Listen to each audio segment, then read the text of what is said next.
Hello guys, welcome back to my YouTube channel yes came study a way of success. मैं हूं आपका educator Shivam Mishra. आपका स्वागत करते हैं आपके अपने YouTube channel yes came study पर।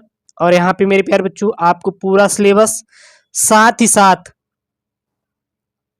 आपका जितने भी इम्पॉर्टेंट प्रश्न होते हैं जो कि आपके बोर्ड ओरिएंटेड और जो आपका नोट्स रहता है पूरा पूरा आपको यस केम स्टडी पर मिल जाएगा। और बस आपसे यही एक रिक्वेस्ट है कि चैनल को अभी तक सब्सक्राइब नहीं किया है तो प्लीज़ चैनल को सब्सक्राइब करके बेल आइकन को प्रेस करके ऑल नोटिफिकेशन को ऑन करना है, ताकि हर एक लेटेस्ट वीडियो की नोटिफिकेशन सबसे पहले आप तक पहुंचे और आप अपने एग्ज़ाम की तैयारी सबसे बेहतर तरीके से कर पाएंगे। रही बात कक्षा 10वीं की सोशल साइंस, तो सोशल साइंस का जितना सब्जेक्ट है फुल कंप्लीट वीडियोस आपको मेरे प्यारे बच्चों दे रहे हैं और एक वीडियो में पूरा पूरा आपका चैप्टर खत्म करें विथ नोट्स के साथ समझाते हुए। कोई भी दिक्कत आ रही कहीं से भी आप बस कमेंट कीजिए। साइंस भी मैंने आपको पढ़ा दिया है, तो सब आपका लगभग कंप्लीट होने वाला है। और अच्छा सा एक प्यारा सा नोट्स बना लीजिए और अपने एग्जाम की तैयारी भी अच्छे से करिए। ओके, तो सबसे जानते हैं कृषि, यानी कि बोले तो एग्रीकल्चर। ये कृषि है क्या, इसके बारे में थोड़ा हम लोग इंट्रोडक्शन देखेंगे। तो भारत की 2/3 जनसंख्या कृषि कार्यों में लगी है। कृषि एक ऐसी प्राथमिक क्रिया है जो खाद्यान्न उत्पन्न करने के साथ साथ उद्योगों के लिए कच्चा माल भी पैदा करती है। तो लगभग अगर बात करें तो जो 125 करोड़ जनसंख्या है भारत की, लगभग इसमें से 2/3 जो जनसंख्या है वो कृषि में लगी हुई है। कृषि से ही अपना हर चीज करती है, बोले तो किसान के रूप में। और कृषि एक ऐसी प्राथमिक क्रिया जहां से खाद्यान्न यानी कि खाने वाले सामान जैसे गेहूं, चावल, मक्का इत्यादि प्रकार के सामान उत्पन्न करने के साथ साथ उद्योगों के लिए कच्चा माल जैसे कि रेशम, धागे की इत्यादि जो होते हैं यह सब कच्चा माल होते हैं इत्यादि। कपास, ऊन जिससे बनता है, तो ये सब कृषि से ही पैदा होता है। अब आता है कृषि के प्रकार। तो कृषि बात करें कितने प्रकार की होती है तो इसके बारे में हम लोग देखेंगे। तो भौतिक, पर्यावरण, प्रौद्योगिकी एवं सामाजिक सांस्कृतिक रीति रिवाजों के अनुसार भारत में अनेक कृषि प्रणालियां प्रचलित हैं। भारत के विभिन्न भागों में की जाने वाली कृषि निम्नलिखित 3 प्रकारों में बांटा जा सकता है। यानी जो भारत है, भारत में जो कृषि होती है इसको हम लोग मुख्यतः 3 प्रकार में बांटे हैं। पहला क्या होता है, पहला जो आता है प्रारंभिक जीविका निर्वाह कृषि। तो यह कृषि जमीन के छोटे छोटे टुकड़ों पर इत्यादि कृषि औजारों जैसे कि लकड़ी के हल, दांव, खुदाई करने वाली छड़ी द्वारा परिवार या समुदाय श्रम की सहायता से की जाती है। यह कृषि मानसून पर निर्भर होती है। जो प्रारंभिक जीविका निर्वाह कृषि होती है यह मानसून पर निर्भर करती है, जैसे मानसून होगा उसी प्रकार की कृषि होती है। अनाज व अन्य खाद्यान्नों को जमीन के छोटे टुकड़ों पर कर्तन दहन प्रणाली विधि द्वारा पैदा किया जाता है। इस कृषि में उत्पादकता कम होती है। इस कृषि को उत्तर पूर्वी राज्यों जैसे कि असम, मेघालय, मिजोरम एवं नागालैंड में झूम कहा जाता है। मणिपुर में इसे पामलू और छत्तीसगढ़ एवं अंडमान निकोबार में यह दीपा नाम से प्रचलित है। अब आती है झूम। ये झूम क्या होती है, तो कर्तन दहन प्रणाली कृषि को मैक्सिको और मध्य अमेरिका में मिल्पा, वेनेजुएला में कोनुको, ब्राजील में रोका, मध्य अफ्रीका में मसोलो और वियतनाम में रेक के नाम से जाना जाता है।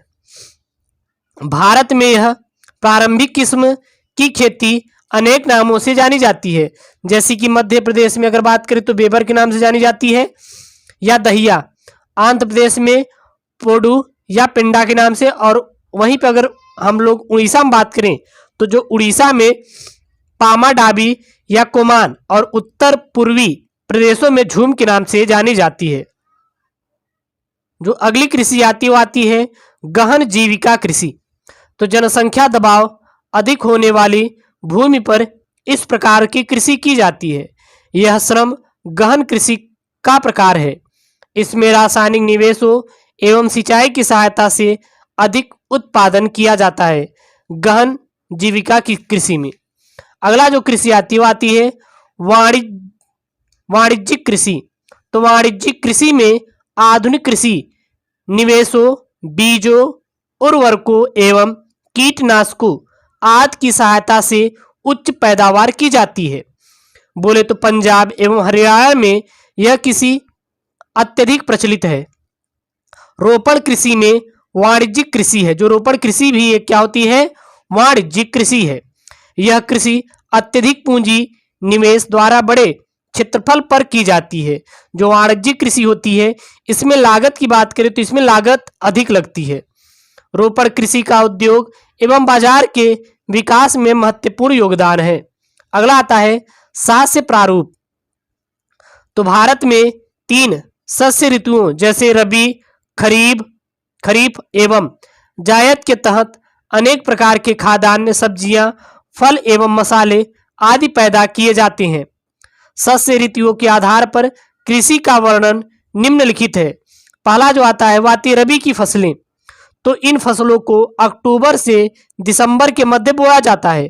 जो रबी की फसलों की बुआई कब की जाती है? तो याद रखना, रबी की जो फसल की बुआई की जाती है वो अक्टूबर से दिसंबर के मध्य बोया जाता है तथा अप्रैल से जून के मध्य काटा जाता है। गेहूं, जौ, मटर, चना एवं सरसों आदि प्रमुख रबी फसलें हैं।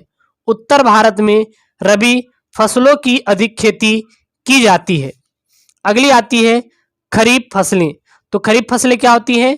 खरीफ फसलें या खरीफ फसलों को मानसून के आगमन के साथ जून जुलाई में बोया जाता है तथा सितंबर अक्टूबर में काटा जाता है।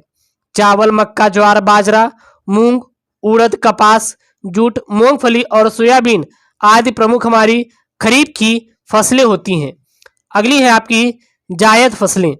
रबी एवं खरीफ फसलों के बीच ग्रीष्म ऋतु में जायद फसलें उगाई जाती हैं।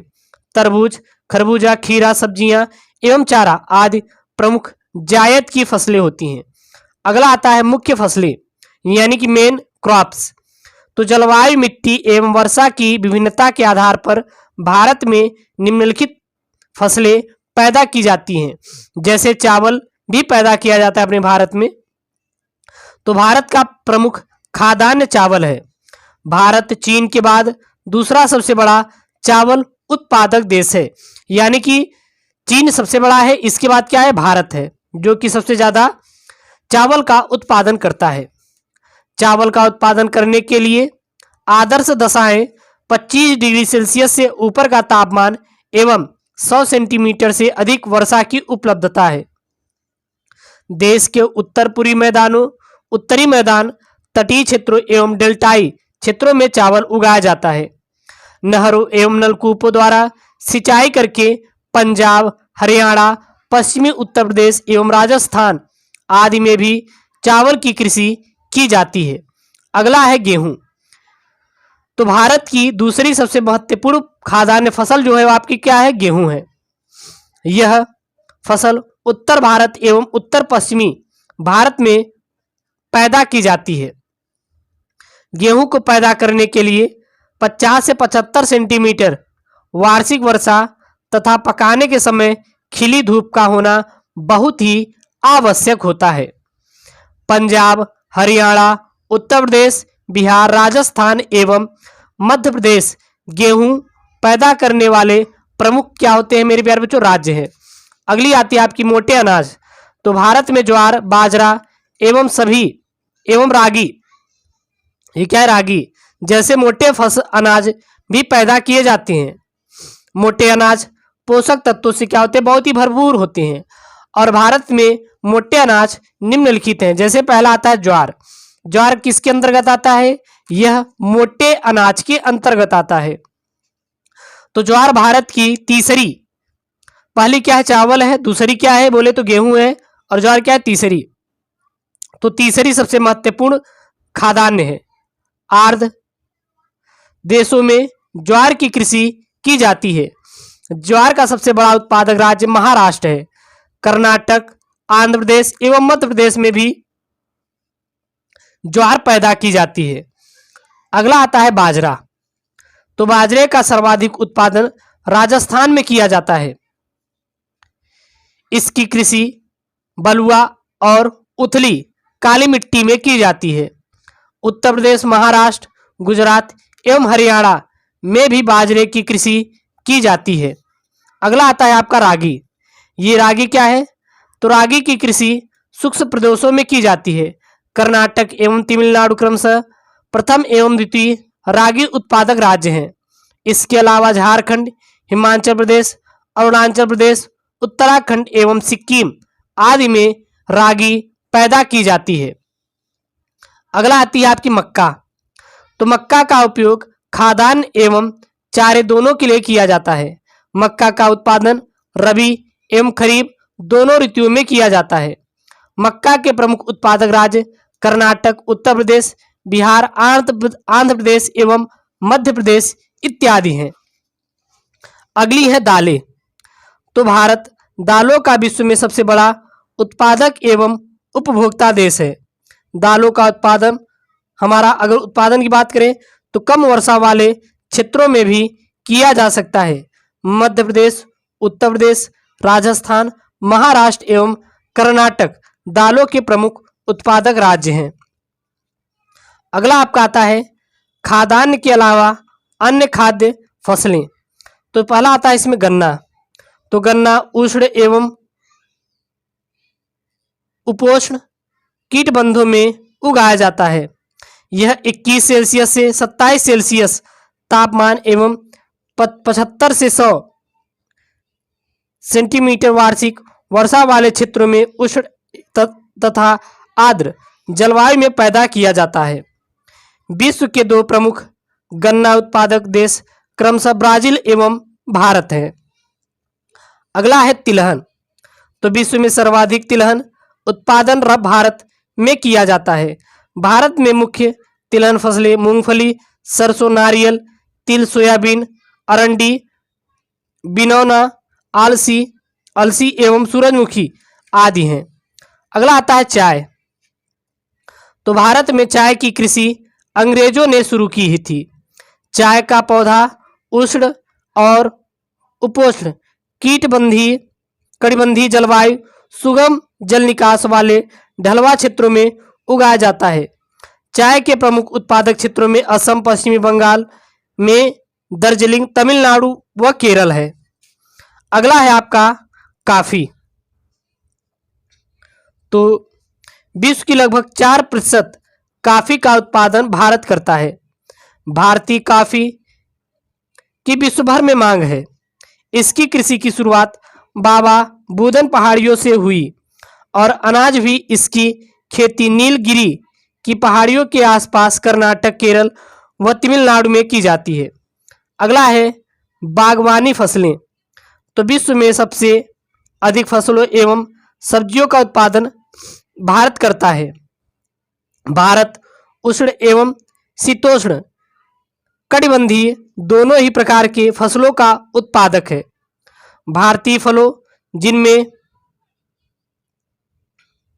महाराष्ट्र, आंध्र प्रदेश, उत्तर प्रदेश और पश्चिम बंगाल के आम, नागपुर व चेरापूंजी के संतरे, केरल, मिजोरम, महाराष्ट्र व तमिलनाडु के केले और उत्तर प्रदेश और बिहार की लीची, मेघालय के अनानास आदि की विश्व भर में बहुत ही मांग है।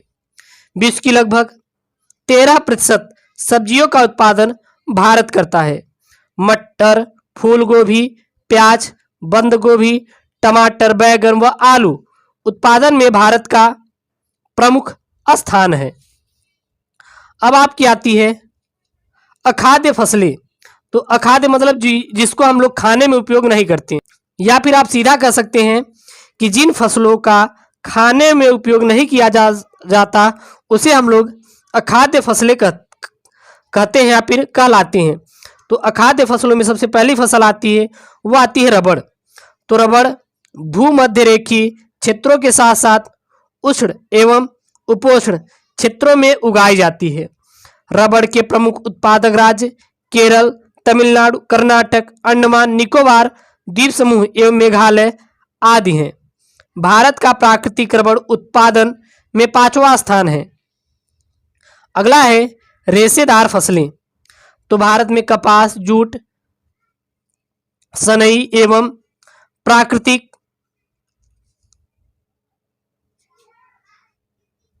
जूट, सन, प्राकृतिक रेशम आदि प्रमुख रेशेदार फसलें हैं। प्राकृतिक रेशम का उत्पादन रेशम के कीड़े कोकून से किया जाता है। अगला आता है आपका कपास। तो कपास की बात करें तो कपास का मूल स्थान भारत को माना जाता है। कपास सूती कपड़ा उद्योग का प्रमुख कच्चा माल है। कपास उत्पादन के प्रमुख राज्य महाराष्ट्र, गुजरात, मध्य प्रदेश, कर्नाटक, आंध्र प्रदेश, तमिलनाडु, पंजाब, हरियाणा आदि हैं। और विश्व में कपास उत्पादन की दृष्टि से भारत का सबसे बड़ा तीसरा स्थान है। अगला आता है आपका प्रौद्योगिकी और संस्थागत सुधार। तो भारत में कृषि प्राचीन काल से ही की जा रही है, परंतु प्रौद्योगिकी एवं संस्थागत आगतों का उपयोग न करने के कारण आज भी उत्पादन कम ही है। प्रथम पंचवर्षीय योजनाओं में भी भूमि सुधार को प्रमुख लक्ष्य बनाया गया। वर्ष 1960 और 1970 के दशकों में भारत सरकार ने अनेक कृषि सुधार कार्यक्रम शुरू किए। हरित क्रांति व श्वेत क्रांति जैसे कार्यक्रम चलाए, मगर इनसे कुछ विशेष क्षेत्रों को ही लाभ मिला, सभी क्षेत्रों को नहीं मिला। अतः 1980 एवं 1986 के दशकों में सरकार ने व्यापक भूमि विकास कार्यक्रम शुरू किया, जिसका प्रमुख लक्ष्य किसानों को तकनीकी एवं संस्थागत लाभ पहुंचाना था। सरकार ने किसानों के लिए किसान क्रेडिट कार्ड एवं व्यक्तिगत दुर्घटना बीमा योजनाएं जैसे कार्यक्रम शुरू किए।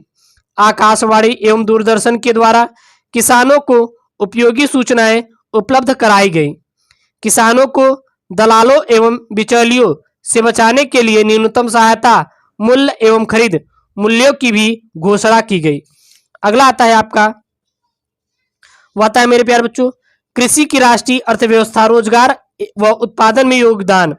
तो भारतीय अर्थव्यवस्था कृषि पर ही आधारित है। वर्ष 1951 से 2001 के बीच सकल घरेलू उत्पाद में कृषि का योगदान तेजी से घटा है, मगर आज भी लगभग 63% जनता कृषि पर ही निर्भर है।